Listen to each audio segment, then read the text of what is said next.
welcome back to Reading Club. So today I'm going to read you Harry Potter and the Prisoner of Azkaban, Chapter 17. Chapter 17, Cat, Rat and Dog. Harry's mind had gone blank with shock. The three of them stood transfixed with horror under the invisibility cloak. The very last rays of the setting sun were casting a bloody light over the long shadowed grounds. Then, behind them, they heard a wild howling. Hagrid, Harry muttered. Without thinking about what he was doing, he made to turn back, but both Ron and Hermione seized his arms. "We can't," said Ron, who was paper white. "He'll be in worse trouble if they knew we've been to see him." Hermione's breathing was shallow and uneven. How could they?" she choked. "How could they?" "Come on," said Ron, whose teeth seemed to be chattering. They set off back toward the castle, walking slowly to keep themselves hidden under the cloak. The light was fading fast now. By the time they reached open ground, darkness was setting like a spell around them. "Scabbers, keep still," Ron hissed, clamping his hand over his chest. The rat was wiggling madly. Ron came to a sudden halt, trying to force Scabbers deeper into his pocket. "What's the matter with you, you stupid rat? Stay still." "Ouch! He bit me!" "Ron, be quiet," Hermione whispered urgently. "Fudge will be out here in a minute." "He won't stay put." Scabbers was plainly terrified. He was withering with all his might, trying to break free of Ron's grip. What's the matter with him? But Harry had just seen, sinking towards them, his body low to the ground, wide yellow eyes glinting eerily in the darkness, Crookshanks. Whether he could see them or was following the sound of Scabbers' squeaks, Harry couldn't tell. "Crookshanks," Hermione moaned. "No, go away, Crookshanks, go away." But the cat was getting nearer. "Scabbers, no!" Too late. The rat had slipped between Ron's clutching fingers, hit the ground, and scampered away. In one bound, Crookshanks sprang after him, and before Harry or Ron could stop him, Ron had thrown the invisibility cloak off himself and pelted away into the darkness. "Ron!" Hermione moaned. She and Harry looked at each other, then followed at a sprint. It was impossible to run full out under the cloak. They pulled it off, and it streamed behind them like a banner as they hurtled after Ron. They could hear his feet thundering along ahead, and his shouts at Crookshanks. "Get away from me! Get away! Scabbers, come here!" There was a loud thud. "Gotcha! Get off, you stinking cat!" Harry and Hermione almost fell over Ron. They skidded to a stop right in front of him. He was sprawled on the ground, but Scabbers was back in his pocket. He had both hands held tight over the quivering hump. "Ron, come on." "Back under the cloak," Hermione panted. "Dumbledore, the minister, they'll be coming back out in a minute." But before they could cover themselves again, before they could even catch their breath, they heard the soft pounding of a gigantic paw. Something was bounding towards them out of the dark, an enormous, pale-eyed, jet-black dog. Harry reached for his wand, but too late. The dog had made an enormous leap, and the front paws hit him on the chest. He kneeled over backward in a well of hair. He felt its hot breath, saw inch-long teeth. But the force of its leap had carried it too far. It rolled off him. Dazed, feeling as though his robes were broken, Harry tried to stand up. He could hear it growling as it skidded around for a new attack. Ron was on his feet. As the dog sprang back toward them, he pushed Harry aside. The dog's jaws fastened instead around Ron's outstretched arm. Harry lunged forward. He seized a handful of the brute's hair, but it was dragging Ron away as easily as though he was a rag doll. Then, out of nowhere, something hit Harry so hard across the face he was knocked off his feet again. He heard Hermione shriek with pain and fall too. Harry groped for his wand, blinking blood out of his eyes. "Lumos," he whispered. The wand light showed him the trunk of a thick tree. They had chased Scabbers into the shadow of the whomping willow, and its branches were creaking as though in a high wind, whipping backward and forward to stop them going nearer. And there, at the base of the trunk, was the dog, dragging Ron backward into a large gap in the roots. Ron was fighting furiously, but his head and torso were slipping out of sight. "Run!" Harry shouted, trying to follow, but a heavy branch whipped literally through the air and he was forced backward again. All he could see now was one of Ron's legs, which he had hooked around a root in an effort to stop the dog from pulling him farther underground, but a horrible crack cut the air like a gunshot. Ron's leg had broken, and a moment later his foot vanished from sight. "Harry, we've got to go for help," Hermione gasped. She was bleeding too. The willow had cut her across the shoulder. "No, that thing's big enough to eat him. We haven't got time." "We're never going to get through without help." Another branch whipped down at them, twigs clenched like knuckles. "If that dog can get in, we can," Harry panted, darting here and there, trying to find a way through the vicious, swishing branches. But he couldn't get an inch nearer to the tree's roots without being in range of the tree's blows. "Oh, help! Help!" Hermione whispered frantically, dancing uncertainly on the spot. "Please!" Crookshanks started forward. He slithered between the battering branches like a snake and placed its front paws upon a knot in the trunk. Abruptly, as though the tree had been turned to marble, it stopped moving. Not a leaf twitched or shook. "Crookshanks!" Hermione whispered uncertainly. She now grasped Harry's arm painfully hard. "How do you know?" "He's friends with that dog," said Harry grimly. "I've seen them together. Come on, and keep your wand out." They covered the distance to the trunk in seconds, but before they had reached the gap in the roots, Crookshanks had slid into it with a flick of his bottle-brush tail. Harry went next. He crawled forward, head first, and slid down an earthy slope to the bottom of a very low tunnel. Crookshanks was a little way along, his eyes flashing in the light from Harry's wand. Seconds later, Hermione slithered down beside him. "Where's Ron?" she whispered in a terrified voice. "This way," said Harry, setting off, bent back after Crookshanks. "Where did this tunnel come out?" Hermione asked breathlessly from behind him. "I don't know. It's marked on the Marauders map, but Fred and George said no one's ever gotten into it. It goes off the edge of the map, but it looked like it ends up in Hogsmeade." They moved as fast as they could, bent almost double. Ahead of them, Crookshanks's tail bobbed in and out of view. On and on went the passage. It felt at least as long as the one to Honeyduke's. All Harry could think of was Ron and what the enormous dog might be doing to him. He was drawing breath in sharp, painful gasps, running at a crouch. And then the tunnel began to rise. Moments later, it twisted, and Crookshanks had gone. Instead, Harry could see a patch of dim light through a small opening. He and Hermione paused, gasping for breath, edging forward. Both raised their wands to see what lay beyond. It was a room, a very disordered, dusty room.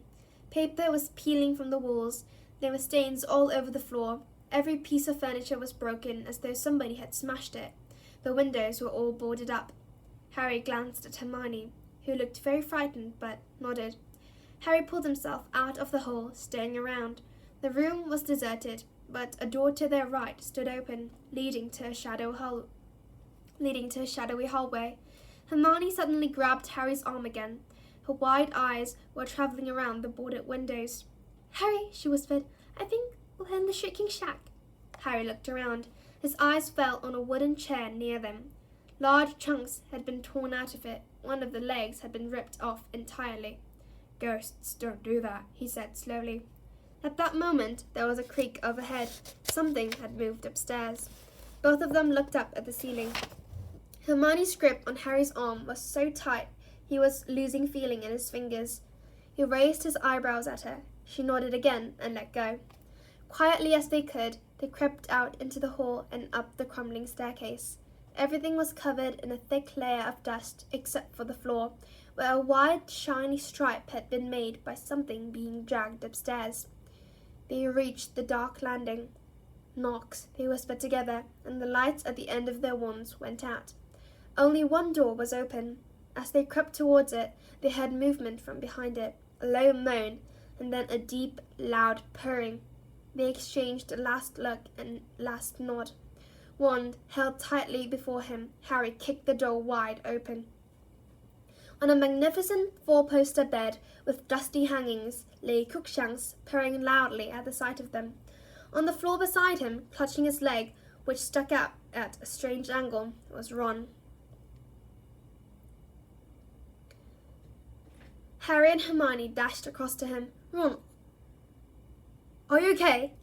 Where's the dog? Not a dog, Ron moaned. His teeth were gritted with pain. Harry, it's a trap. What? He's the dog. He's an Among-us. Ron was staring over Harry's shoulder. Harry wheeled around. With a snap, the man in the shadows closed the door behind them. A man of filthy, matted hair hung to his elbows. If eyes hadn't been shining out of the deep, dark sockets, he might have been a corpse. The waxy skin was stretched so tightly over the bones of his face, it looked like a skull. His yellow teeth were bared in a grin. It was serious black. Expelliarmus, he croaked, pointing Ron's wand at them. Harry's and Hermione's wands shot out of their hands, high in the air, and Black caught them. Then he took a step closer. His eyes were fixed on Harry. I thought you'd come and help your friend, he said hoarsely. His voice sounded as though he had long since lost the habit of using it. Your father would have done the same for me. Brave of you not to run from a teacher. I'm grateful. It'll make everything much easier.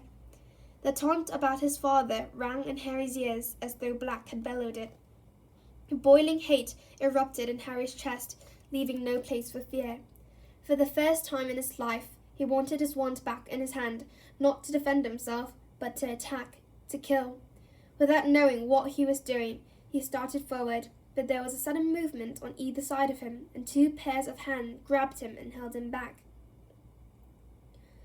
No, Harry, Hermione gasped in a petrified whisper. Ron, however, spoke to Black.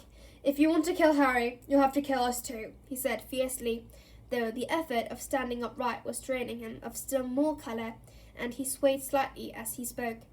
Something flickered in Black's shadowed eyes. Lie down, he said quietly to Ron. You will damage that leg even more. Did you hear me? Ron said weakly, though he was clinging painfully to Harry to stay upright. You have to kill all three of us. There'll be only one murder here tonight, said Black, and his grin widened. Why's that? Harry spat, trying to wrench himself free of Ron and Hermione. Didn't care last time, did he? Didn't mind slaughtering all those muggles to get a pedigree. What's the matter? Gone soft in Azkaban? Harry, Hermione whimpered. Be quiet. He killed my mom and dad, Harry roared, and with a huge effort, he broke free of Hermione and Ron's restraint and lunged forward. He had forgotten about magic. He had forgotten that he was short and skinny and 13, whereas Black was a tall, full-grown man. All Harry knew was that he wanted to hurt Black as badly as he could, and that he didn't care how much he got hurt in return. Perhaps it was the shock of Harry doing something so stupid, but Black didn't raise the wands in time. One of Harry's hands fastened over his wasted wrist, forcing the wand tips away. The knuckles of Harry's other hand collided with the side of Black's head, and they fell backward into the wall.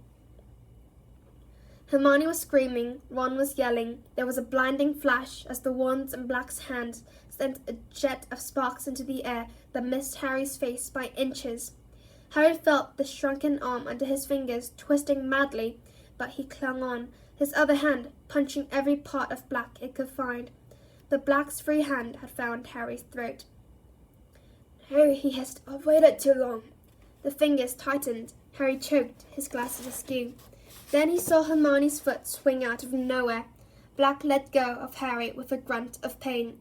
Ron had thrown himself on Black's wand hand, and Harry's heard a faint clatter. He fought free of the tangle of bodies and saw his own wand rolling across the floor. He threw himself toward it, but... Ah! Crookshanks had joined the fray. Both sets of front claws had sunk themselves deep into Harry's arm. Harry threw him off, but Crookshanks now darted toward Harry's wand. No, you don't, roared Harry, and he aimed a kick at Crookshanks that made the cat leap aside, spitting. Harry snatched up his wand and turned. Get out of the way, he shouted at Ron and Hermione. They didn't need telling twice. Hermione, gasping for breath, her lip bleeding, scrambled aside, snatching up her and Ron's wands. Ron crawled up to the four-poster and collapsed onto it, panting, his white face now tinged with green, both hands clutching his broken leg. Black was sprawled at the bottom of the wall. His thin chest rose and fell rapidly as he watched Harry walking slowly nearer, his wand pointed straight at Black's heart. Going to kill me, Harry? he whispered. Harry stopped right above him, his wand still pointing at Black's chest, looking down at him. A livid bruise was rising around Black's left eye, and his nose was bleeding. You killed my parents, said Harry, his voice shaking slightly, but his wand hand quite steady. Black stared up at him out of those sunken eyes. I don't deny it, he said very quietly, but if you knew the whole story. The whole story, Harry repeated, a furious pounding in his ears. You sold them to Voldemort, that's all I need to know. You've got to listen to me, Black said, and there was a note of urgency in his voice now. You'll regret it if you don't. You don't understand. I understand a lot better than you think, said Harry, and his voice shook more than ever. You never heard her, did you? My mom trying to stop Voldemort killing me. And you did that. You did it.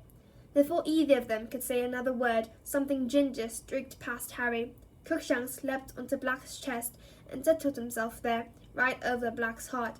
Black blinked and looked down at the cat. Get off, he murmured, trying to push Crookshanks off him. But Crookshanks sank his claws into Black's robes and wouldn't shift.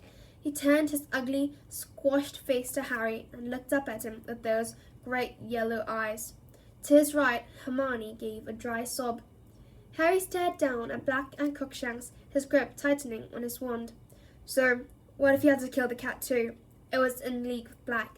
If it was prepared to die, trying to protect Black, that wasn't Harry's business. If Black wanted to save it, that only proved he cared more for Crookshanks than for Harry's parents. Harry raised the wand.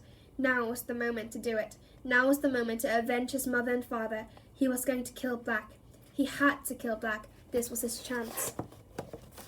The seconds lengthened, and still Harry stood frozen there, wand poised, Black staring up at him, Crookshanks on his chest. Ron's ragged breathing came from the bed. Hermione was quite silent. Then came a new sound. Muffled footsteps were echoing up through the floor. Someone was moving downstairs. We're up here! Hermione screamed suddenly. We're up here! Sirius Black! Quick!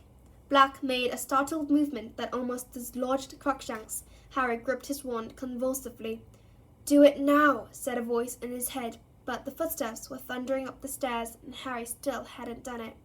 The door of the room burst open in a shower of red sparks, and Harry wheeled around as Professor Lupin came hurtling into the room, his face bloodless, his wand raised and ready. His eyes flickered over Ron, lying on the floor, over Hermione, cowering next to the door, to Harry standing there with his wand covering Black, and then to Black himself, crumpled and bleeding at Harry's feet. Expelliarmus! Lupin shouted. Harry's wand flew once more out of his hand, so did the two Hermione was holding. Lupin caught them all deftly, then moved into the room, staring at Black, who still had Crookshanks lying protectively across his chest. Harry stood there, feeling suddenly empty. He hadn't done it. His nerve had failed him. Black was going to be handed back to the Dementors. Then Lupin spoke in an odd voice, a voice that shook with some suppressed emotion. Where is he, Sirius? Harry looked quickly at Lupin. He didn't understand what Lupin meant. Who was Lupin talking about? He turned to look at Black again. Black's face was quite expressionless. For a few seconds, he didn't move at all. Then, very slowly, he raised his empty hand and pointed straight at Ron. Mystified, Harry glanced around at Ron, who looked bewildered. But then Lupin muttered, staring at Black so intently it seemed he was trying to read his mind. Why hadn't he shown himself before now? Unless... Lupin's eyes suddenly widened as though he was seeing something beyond Black, something none of the rest could see. Unless he was the one. Unless you switched. Without telling me. Very slowly, his sunken gaze never leaving Lupin's face. Black nodded. Professor, Harry interrupted loudly. What's going on? But he never finished the question because what he saw made his voice die in his throat. Lupin was lowering his wand, gazing fixedly at Black. The professor walked to Black's side, seized his hand, pulled him to his feet so that Crookshanks fell to the floor, and embraced Black like a brother. Harry felt as though the bottom had dropped out of his stomach. I don't believe it! Hermione screamed. Lupin let go of Black and turned to her. She had raised herself off the floor and was pointing at Lupin, wild-eyed. You... Hermione... You and him...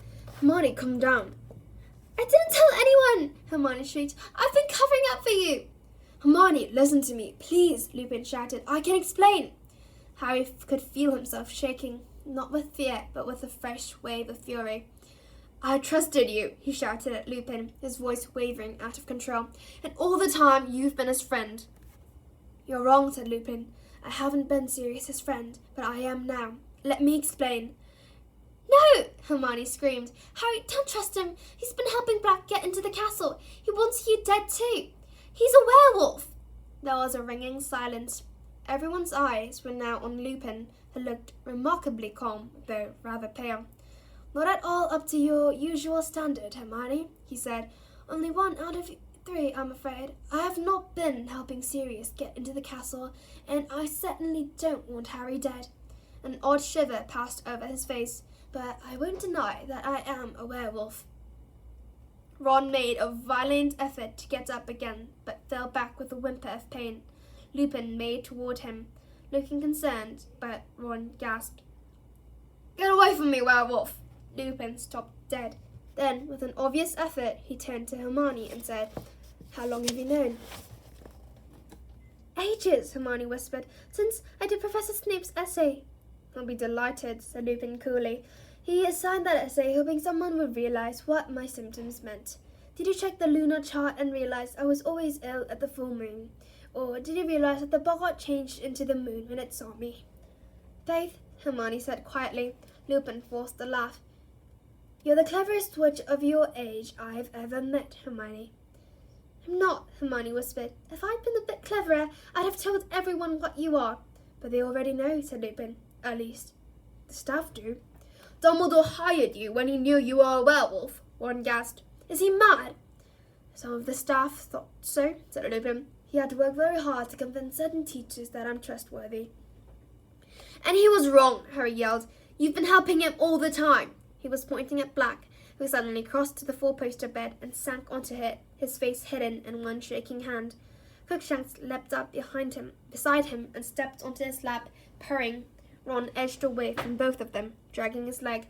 I have not been helping Sirius, said Lupin. If you'll give me a chance, I'll explain. Look.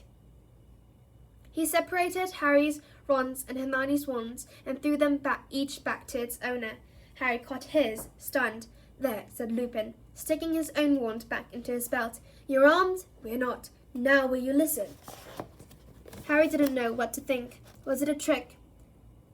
If you haven't been helping him, he said, with a furious glance at Black, how did you know he was here? The map, said Lupin. The Marauder's map. I was in my office examining it. You know how to work it? Harry said suspiciously. Of course I know how to work it, said Lupin, waving his hand impatiently. I helped write it. I'm Moony. That was my friend's nickname for me at school. You wrote... The important thing is, I was watching it carefully this evening, because I had an idea that you, Ron, and Hermione might try and sneak out of the castle to visit Hagrid before his hippogriff was executed. And I was right, wasn't I? He had started to pace up and down, looking at them. Little patches of dust rose at his feet. You might have been wearing your father's old cloak, Harry. How'd you know about the cloak? The number of times I saw James disappearing under it, said Lupin, waving an impatient hand again. The point is, even if you're wearing an invisibility cloak, you can still show up on the Marauder's map. I watched you cross the grounds and enter Hagrid's hut. 20 minutes later, you left Hagrid and set off back towards the castle. But you were now accompanied by somebody else. What? Said Harry. No, we weren't. I couldn't believe my eyes, said Lupin, still pacing and ignoring Harry's interruption. I thought the map must be malfunctioning. How could he be with you? No one was with us, said Harry. And then I saw another dot moving fast towards you, labelled Sirius Black. I saw him collide with you. I watched as he pulled 2 of you into the Whomping Willow. 1 of us, Ron said angrily. No, Ron, said Lupin. 2 of you. He had stopped his pacing, his eyes moving over Ron. Do you think I could have a look at the rat? He said evenly. What? Said Ron. What's Scabbers got to do with it? Everything, said Lupin. Could I see him, please? Ron hesitated, then put a hand inside his robes. Scabbers emerged, thrashing desperately. Ron had to seize his long, bald tail to stop him escaping. Crookshanks stood up on Black's leg and made a soft hissing noise. Lupin moved closer to Ron. He seemed to be holding his breath as he gazed intently at Scabbers. "What?" Ron said again, holding Scabbers close to him, looking scared. "What's my rat got to do with anything?" "That's not a rat," croaked Sirius Black suddenly. "What do you mean? Of course he's a rat." "No, he's not," said Lupin quietly. "He's a wizard. An animagus," said Black, "by the name of Peter Pettigrew." So that's the end of this chapter. I hope you enjoyed it, and if you did, please click many likes and subscribe Reading Club. So I'll come back later with a new and improved channel. Thank you for watching this video, guys. See you later.